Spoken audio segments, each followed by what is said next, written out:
stvari kada bi neko pažljivije čitao moje romane, imam jedan roman, napisao sam, mislim, samo pričaju o živim istinama koji su trenutno. Što ne učuje se malo nazad.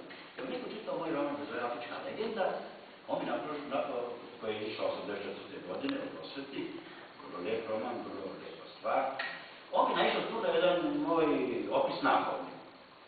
Kao što kažem, korijeni nakovnjak se kod mene, on go vidio u Pitagori, ima ga i kod mene. Mislite da je to mnogo dublje. U Afričkoj legendi ja pričam o nakovnju zato što moj otac bio kovač. Rade Mićević je bio kovač, pravi kovač, s njegov 10. sin. A on mi je uvijek pričao o nakovnju, a kad sam se ja rodio 10. djetom već bio u penziji. Ja nikad njega nisam vidio praktično da radi. Za mene nakon bio jedna idealna Ali iskovo 10 djece.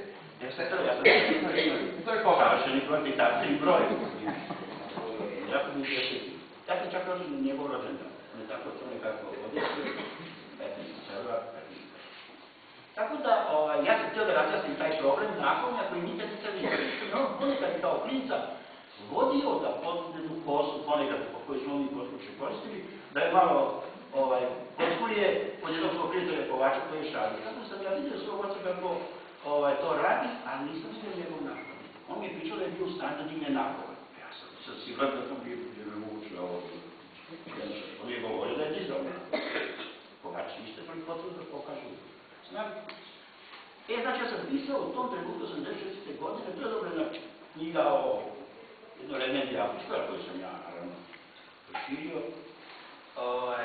I u toj legendi, u toj pasusu o nakovnju moga oca, ja sam, već kad dosta dobro govorio francuski jezik, ja sam u stvari shvatio da je francuska riječ enclume, jako zanimljiva, kako se kaže nakovan, jer se rimuje sa riječju écume.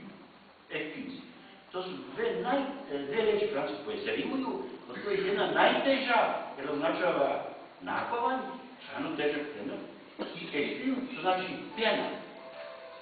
Znači, za mene je taj nakon mog oca bio kao neka pjena. Nešto